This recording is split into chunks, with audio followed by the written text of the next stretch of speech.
যদি লক্ষ্য থাকে অটুট বিশ্বাস হৃদয়ে, হবেই হবে দেখা, দেখা হবে বিজয়। এমনই অটুট বিশ্বাস নিয়ে বিশ্বের সর্বোচ্চ শৃঙ্গ এভারেস্টে আবার উঠল বাংলাদেশের পতাকা। লাল সবুজের বিজয় পতাকা নিয়ে এবার উঠেছেন চট্টগ্রামের বাবর আলী। পঞ্চম বাংলাদেশি হিসেবে 11 বছর পর এত বড় কৃতিত্ব দেখালেন বাবর।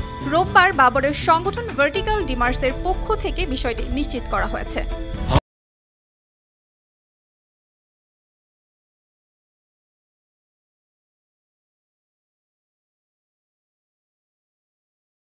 এরপরই সামাজিক যোগাযোগ মাধ্যমে প্রশংসার জোয়ারে ভাসছেন Babur Ali.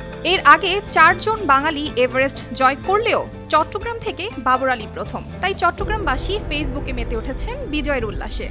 Large screen, dual stereo speaker এবং সুপার ফাস্ট চার্জিং এর সাথে এন্টারটেইনমেন্ট কিং নেক্সট জি N72। 33 বছর বয়সী এই যুবকের বাড়ি চট্টগ্রামের হাটহাজারী উপজেলার বুড়িশ্বর গ্রামে। তিনি পেশায় একজন চিকিৎসক। চট্টগ্রাম মেডিকেল কলেজের 51তম ব্যাচের শিক্ষার্থী ছিলেন বাবর, কিন্তু তার ঝোঁক পর্বত জয়ের। তাই তো কিছুদিন চিকিৎসা পেশায় থাকলেও স্থির থাকেননি। পর্বত জয়ের পাশাপাশি সাইক্লিং এর নেশায়ও ছিলেন বিভোর। ঘুরে বেরিয়েছেন দেশের 64 জেলায়। এজন্য ফেসবুকে নিজের পরিচয় দেন পেশায় ডাক্তার, নেশায় পাহাড়ি।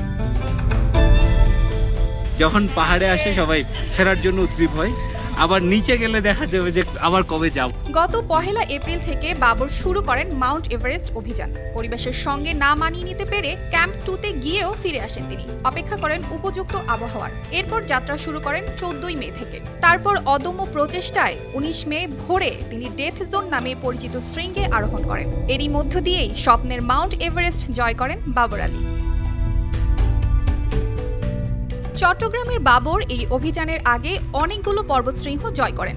তার মধ্যে রয়েছে mount Ramjak, Sargadi, Surya peak, mount Yanam, mount Shiva, mount Ama Dablam, চুলু east, Mount চাও চাও কাং নীলডা, মাউন্ট ফাবরাম।